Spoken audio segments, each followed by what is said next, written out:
So ఈ ఎన్నికను చాలా ప్రెస్టేజ్గా తీసుకున్నారు, ఎందుకంటే కాంగ్రెస్ ప్రభుత్వ పనితీరుకు దీన్ని రెఫరెండంగా భావించాలని మరి ఇటు BRS party working president KTR కావచ్చు, తర్వాత బీజేపీ సంబంధించిన అంశంలో సో మొత్తానికి అందరూ కూడా సార్ ఇక్కడ సో దీన్ని ఈ విజయాన్ని మీరు ఆస్వాదిస్తున్నారు. అదే క్రమంలో బీహార్లో జరిగిన మరి అపజయాన్ని ఎట్లా చూస్తారు, ఏం చెప్తారు? అంటే ఒక ఎన్నిక అనేది రిఫరెండం కాదు. అదే కాకుండా ఇక్కడ కాంగ్రెస్ పార్టీ సంబంధించి 7 డివిజన్లు ఉంటే 7 డివిజన్లో కూడా ఎక్కడ కూడా కాంగ్రెస్ పార్టీ మొదటి నుంచి ఆధిక్యత కనపరిచింది. బ్యాలెట్ పేపర్లు కావచ్చు, లేదు 7 డివిజన్లకు సంబంధించి హైయెస్ట్ రెహమత్ నగర్ సంబంధించి 21,553 అక్కడ మా కార్పొరేటర్ ఉండు సిఎన్ రెడ్డి గారు. అదే కాకుండా బోర్బండకు సంబంధించి కూడా కాంగ్రెస్ పార్టీ కార్పొరేటర్ ఉండు అక్కడ బాబా పసియుద్దీన్ గారు, అక్కడ కూడా ఆధిక్యత కనపరిచారు. షేక్పేటలో మేము మైనస్ వస్తుంది అనుకున్నాం, కానీ షేక్పేట కూడా ఆధిక్యత బలపరిచారు. సోమాజిగూడ కావచ్చు, వెంగళరావు నగర్ కావచ్చు, షేక్పేట కావచ్చు, ఎర్రగడ్డ, బోరబండ ఇవన్నీ కూడా. అదే కాకుండా 2009 నుంచి ఇప్పటి వరకు రికార్డు స్థాయిలో కాంగ్రెస్ పార్టీ సంబంధించి 51% ఓట్లు వచ్చినాయి అక్కడ. అదే కాకుండా మా అభ్యర్థి ఏనాడు జూబ్లీస్లో ఇప్పుడు ఏర్పడ్డ కాంచి ఇప్పటి వరకు 25,000 మెజార్టీ ఏనాడు రాలే. 21,000 ఒకసారి విష్ణు గారికి 2009లో వచ్చింది. ఇప్పుడు అత్యధికంగా 24,711 ఓట్లు వచ్చిన పరిస్థితి. అదే కాకుండా జూబ్లీస్ ప్రజలు ఇచ్చినటువంటి ఏదైతే రిజల్ట్ ఉందో ఆ తీర్పు విషయంలో కావచ్చు, అదే కాక తెలంగాణ రాష్ట్రంలో కాంగ్రెస్ ప్రభుత్వం ఇంకా బాధ్యతాయుతంగా పనిచేసే ప్రయత్నంలో మేము ముందుకు పోతాం. ఆల్రెడీ ముఖ్యమంత్రి గారు చాలా స్పష్టంగా చెప్పిండు.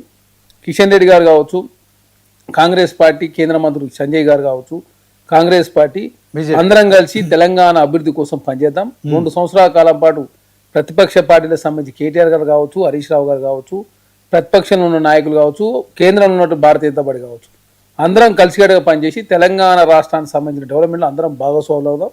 లాస్ట్ ఇయర్ ఎలక్షన్ల గురించి కావచ్చు, రాజకీయాలు అప్పుడు చేద్దాం అని చెప్పి చాలా స్పష్టంగా ముఖ్యమంత్రి గారు ఈరోజు చాలా స్పష్టంగా పిలిపించిండు. సెక్రటరీలో జరిగే తెలంగాణ డెవలప్మెంట్ మీద కావచ్చు, పెండింగ్ వర్క్ల మీద కావచ్చు, చాలా సందర్భాల్లో కిషన్ రెడ్డి గారిని సంజయ్ గారు పిలిస్తే వారు రావడం లేదు. ఖచ్చితంగా ఈసారైనా రావాలని చెప్పేసి కోరుతున్నాం అని చెప్పేసి చాలా స్పష్టంగా ముఖ్యమంత్రి గారు ప్రకటించారు. కాబట్టి విభజన హామీలు కూడా చాలా పెండింగ్ ఉన్నాయి. అదే కాకుండా అపరిష్కృతంగా చాలా సమస్యలు పెండింగ్ ఉన్నాయి. ఎందుకంటే RRR కావచ్చు, RRR రైల్వే రింగ్ కావచ్చు, మూసి పునరుజ్జీంప చేసుడు కావచ్చు, ఎక్స్ప్రెస్ హైవేలు కావచ్చు, 4 సిటీ కావచ్చు, డ్రై పోర్ట్ కావచ్చు, అదే కాక తెలంగాణకు సంబంధించి ITR ప్రాజెక్ట్ కావచ్చు, అదే కాకుండా ఇంకా చాలా ఉన్నాయి. ఎందుకంటే అవన్నీ పరిష్కరించుకున్నట్లయితే భవిష్యత్తులో ఇంకా తెలంగాణ అగ్రగామిగా నిలిచే అవకాశం. కాబట్టి రాజకీయాలకు అతీతంగా తెలంగాణను మనంతా కలిసి డెవలప్మెంట్ చేసుకుందామని చెప్పేసి మా బాధ్యతను గుర్తు చేస్తూనే ప్రతిపక్షాల బాధ్యతను కూడా చాలా స్పష్టంగా ఈరోజు ముఖ్యమంత్రి గారు చాలా స్పష్టంగా గుర్తించిన పరిస్థితి. అదే కాకుండా ఇక్కడ భారతీయ జనతా పార్టీ అయినా బీఆర్ఎస్ పార్టీ మనం చూస్తా ఉన్నాం.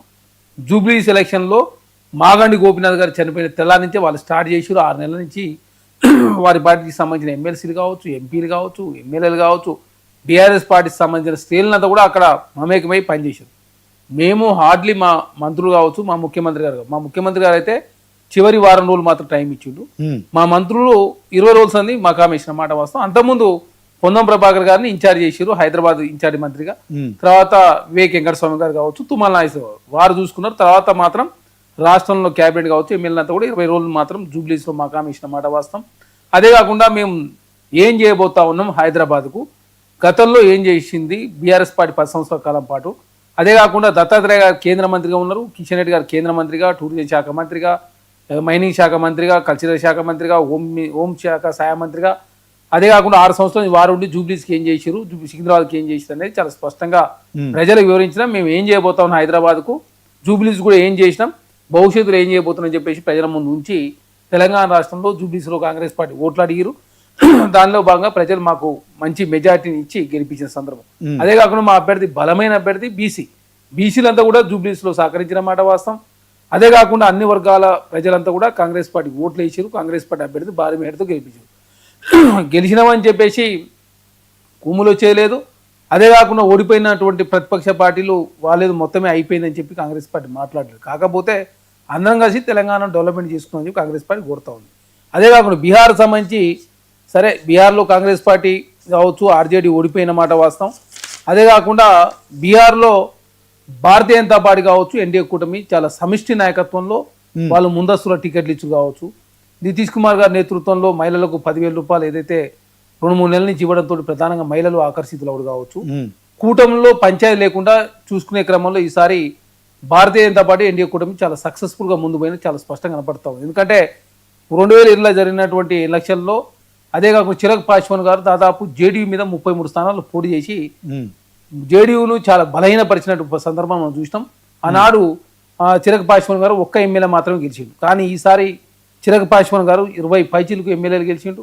వారు ఓటు బ్యాంకు పోయినసారి కన్నా తక్కువ వచ్చినప్పుడు సీట్లు మాత్రం ఎక్కువ గెలిచిండు. పోయినసారి వాళ్ళకి 5.8% వస్తే ఈసారి 5.04% మాత్రం వచ్చినాయి. 19 సీట్లు గెలిచిన పరిస్థితి మనం చూస్తా ఉన్నాం. అదే కాకుండా జేడీయూ సంబంధించి కూడా 2020లో 43 సీట్లు గెలిస్తే 2025లో 84 సీట్లు, దాదాపు 41 సీట్లు పెరిగిన పరిస్థితి. ఓటు బ్యాంక్ మాత్రం 3.8%, జేడీయూ మాత్రం పెరిగింది. భారతీయ జనతా పార్టీ మాత్రం పెద్ద ఓటు బ్యాంక్ పెరగలే, కానీ సీట్లు మాత్రం చాలా బలంగా పెరిగిన పరిస్థితి. ఎందుకంటే 2020లో 19.46% వచ్చినటువంటి భారతీయ జనతా పార్టీ ఈసారి 20.21, అంటే 0.75% పెరిగినటువంటి భారతీయ జనతా పార్టీ 47 సీట్లు పెరగడం. కాంగ్రెస్ పార్టీ 0.72% మాత్రం తగ్గింది, కానీ దాదాపు 13 సీట్లు తగ్గిన పరిస్థితి మనం చూస్తూ ఉన్నాం. అంటే కూటమిలో ఉన్నటువంటి లుకలుకలు కావచ్చు, టికెట్ల అనౌన్స్మెంట్ లేట్ కావచ్చు, మేనిఫెస్టో కావచ్చు, అదే కాక కొన్ని దిక్కులో ఫ్రెండ్లీ పోటీ కావచ్చు, ప్రధానంగా ఇవన్నీ కూడా ఖచ్చితంగా ఇండియా కూటమి కావచ్చు ఆర్జేడీ ప్రధాన నష్టం జరిగింది. అదే కాకుండా లల్లు ప్రసాద్ గారి కుటుంబంలో తేజ్ ప్రతాప్ యాదవ్ కావచ్చు, తేజస్వి యాదవ్ మధ్య ఉన్నట్టు గ్యాప్ కావచ్చు, దాంతో ఆయన పార్టీ పెట్టి ఏకంగా వారు దిగితే వారు కూడా ఓడిపోయిన పరిస్థితి తేజ్ ప్రతాప్ యాదవ్ గారు. అదే కాకుండా ఆర్జేడీ సంబంధించి 2020లో 23.11% ఓట్లు వచ్చి దాదాపు 75 సీట్లు గెలిచింది. కానీ ఈసారి బలంగా సీట్లు తగ్గినాయి. పర్సంటేజ్లో మాత్రం పెద్దగా తేడా రాలే. సిపిఐ సంబంధించి కావచ్చు, ఆర్జేడీ కావచ్చు, కాంగ్రెస్ పార్టీ, కానీ సీట్లు మాత్రం పెద్ద ఎత్తున కూలిపోయిన పరిస్థితి. అంటే పోయినసారి ఏదైతే జేడీయూ కావచ్చు, ఎల్జేపీ కావచ్చు, అదే కాకుండా భారతీయ జనతా పార్టీ కావచ్చు కూటమిగా ఉన్నప్పటికీ జేడీయూకు చిరాగ్ పాస్వాన్కు మధ్య ఒప్పందం లేకపోవడం మూలంగా పోయినసారి ఇబ్బంది జరిగింది. ఈసారి అట్లాంటి పరిస్థితి లేకుండా నరేంద్ర మోడీ గారు కావచ్చు, నితీష్ కుమార్ గారు చాకచక్యంగా వ్యవహరించడంతో బలమైన విజయాన్ని వారు నమోదు చేసుకుని వారికి ప్రత్యేకంగా కాంగ్రెస్ పార్టీగా శుభాకాంక్షలు తెలియజేస్తారు. చరణ్ గారు ఇప్పుడు అక్కడ జన్ స్వరాజ్ పార్టీ పీకే పార్టీ 3.34 ఓవరాల్గా ఆయన చేసిన అన్ని స్థానాల్లో పోటీ చేసిన ఆ పార్టీ కొత్తగా పెట్టడం కావచ్చు, 3.34% ఆఫ్ ఓట్స్ చీల్చడం, దీంతో మరి కాంగ్రెస్ కూటమికి ఏదైనా ఇబ్బంది జరిగిందంటారు? వాస్తవమే, ఎందుకంటే 1.85% వచ్చినటువంటి ఎంఐఎం పార్టీ 5 స్థానాలు గెలిచింది. అవును, పోయినసారి కూడా 5 స్థానాలు గెలిచారు, 4 ఆర్జేడీలో జాయిన్ అయ్యారు. ఈసారి వారు పొత్తు పెట్టుకుంటారని చెప్పి చాలా స్పష్టంగా ఆహ్వానించినప్పటికీ ఆర్జేడీ కావచ్చు ఒప్పుకోవడంతో ప్రధానంగా బీహార్లో ఎంఐఎంను కలుపుకోలేకపోవడం మూలంగా కూడా 1.85% ఓట్ బ్యాంకు నష్టం జరిగింది. అదే కాకుండా జన్ స్వరాజ్ పార్టీ సంబంధించిన కూడా 3.85% రావడంతో వాళ్ళ సీటు గెలవకపోయినప్పటికీ యాంటీ ఇన్కంబెన్సీ సంబంధించినటువంటి ప్రతిపక్షాల ఓటును, అదేవిధంగా ఎవరైతే ప్రశాంత్ కిషోర్ గారు చీల్చడం కూడా ప్రధానంగా కాంగ్రెస్ పార్టీ నష్టం జరిగింది. అదే కాకుండా బీఎస్పీ రూపంలో కూడా కొంత నష్టం జరిగింది. ఎందుకంటే పోయినసారి బీఎస్పీ ఎంఐఎం పార్టీ కలిసి పోటీ చేస్తే 5 లక్షల పైచిలకు ఓట్లు వచ్చినాయి, 5 సీట్లు గెలిచింది. అప్పుడు కాంగ్రెస్ పార్టీ ఆర్జేడీ కూటమి 12,000 ఓట్లతో మాత్రం ఓడిపోయారు. కాబట్టి ఆ 2020లో కలుపుకోకపోవడం, ఈసారి కూటమిగా ఏర్పడ్డప్పటికి కూడా టికెట్ల పంచాయతీ కావచ్చు, అదే కాకుండా ఇండిపెండెంట్ పోటీ చేసుడు, ఫ్రెండ్లీ కాంటెస్ట్ కొన్ని దక్కలు ఉండు, అదే కాకుండా మేనిఫెస్టోను కలిసి రిలీజ్ చేయకపోవడం, ప్రజల్లో కొంత గందరగోళ వాతావరణం క్రియేట్. అదే కాకుండా ఇక్కడ బీహార్ సంబంధించి కూడా దాదాపు 60 లక్షల ఓట్లు ఎలక్షన్ కమిషన్ తొలగించింది, 21 లక్షల ఓట్లు కొత్తగా నమోదు చేసిన పరిస్థితి మనం చూస్తూ ఉన్నాం. కాబట్టి అదే కాకుండా ఇక్కడ 10,000 రూపాయలు ఇచ్చుడు, 30,000 రూపాయలు ఇస్తానని కాంగ్రెస్ పార్టీ చెప్పింది, కానీ ఉన్న పార్టీ ఉంటే బాగుంటుంది. అదే కాకుండా నితీష్ కుమార్ గారు లేకుండా ఎన్డీఏ అనేది ఢిల్లీలో నరేంద్ర మోడీ గారి ప్రభుత్వం ఉండదు. కాబట్టి అదే కాకుండా ఎన్డీఏ ఆల్రెడీ కేంద్రంలో ప్రభుత్వం 59,000 కోట్ల రూపాయలు బీహార్కి ప్రత్యేక సాయం చేశారు. పాట్నా ఎయిర్పోర్ట్ విస్తరణ, భారీ ఇరిగేషన్ ప్యాకేజ్లు, మఖానా బోర్డు కేటాయించడం, జిఎస్టీ స్లాబ్ తక్కువ చేయడం, అదే కాకుండా ఇంతకుముందు ఇన్కమ్ ట్యాక్స్ రిబేట్ 12 లక్షలు చేయడం, అదే కాకుండా డబుల్ ఇంజన్ సర్కారు ఉంటే కొంత కేంద్రం నుంచి సాయం ఆల్రెడీ అందింది కాబట్టి భవిష్యత్తులో అంతా అని చెప్పేసి పూర్తిగా బీహార్ ప్రజలు నమ్మడం. ప్రధానంగా బీహార్లో ఎన్డీఏ కూటమికి లాభం జరిగిన మాట వాస్తవం. ఖచ్చితంగా గెలుపోవడం అనేది సహజం.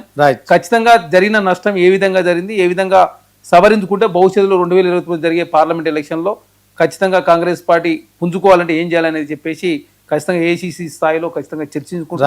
ఖచ్చితంగా ఎలక్షన్ కమిషన్ ద్వారా మాత్రం ప్రధానంగా మీరు చూస్తూ ఉంది. ఎందుకంటే ఇక్కడ 60 లక్షల ఓట్లు, హర్యానా 25 లక్షల ఓట్లు పెంచి ఉత్తరప్రదేశ్ సంబంధించిన వాళ్ళు 9 లక్షల ఓట్లు హర్యానా నమోదు చేసుకుని అక్కడ కావచ్చు, మహారాష్ట్రలో ఎంపీ ఎలక్షన్ తర్వాత 1 కోటి ఓట్లు నమోదు చేసుకుని కావచ్చు, తర్వాత ఏదైతే మధ్యప్రదేశ్ లో ఏదైతే మహిళలకు సంబంధించిన పథకం అక్కడ గట్టెక్కించింది, మహారాష్ట్రలో అదే పథకం, ఢిల్లీలో అదే పథకం, ఇప్పుడు బీహార్లో కూడా ఆ పథకం చాలా బ్రహ్మాండంగా అధికారంలో ఉన్న పార్టీకి ఉపయోగింది.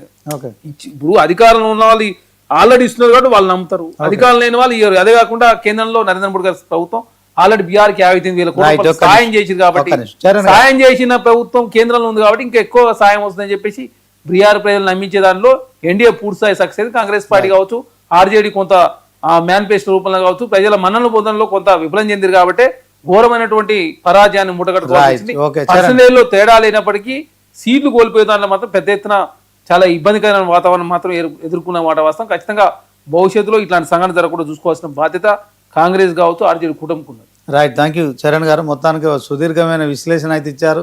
సో జాతీయ స్థాయి నాయకులకు ఉండాల్సినంత మీకు అవగాహన ఉంది, చాలా సంతోషం. ఒకసారి నాగేందర్ గౌడ్ గారు ఉన్నారు, సో ఆయనతో మాట్లాడదాం. బీఆర్ఎస్ వైఫల్యానికి కారణం ఏంటి, సునీతమ్మకు మరి సెంటిమెంటు ఆ సానుభూతి వర్కౌట్ కాలేదా, ఓవరాల్గా దీని గురించి ఏం చెప్తారు? ముందుగా ప్యానల్ ఉన్న మిత్రులకు మీకు నమస్కారం. శ్రీనివాస్ గారు, ఇప్పుడు ఏదైతే మొన్న జరిగిన ఎన్నికలు ఈ రోజు రిజల్ట్స్ వచ్చినాయి, 11th రోజు జరిగిన ఎన్నికలను ఒక్కసారి చూస్తే సరే ఏ విధంగా ఎన్నికలు జరిగినాయి, ఏం జరిగినాయి, ఎట్లా జరిగినాయి, ఎన్ని రోజుల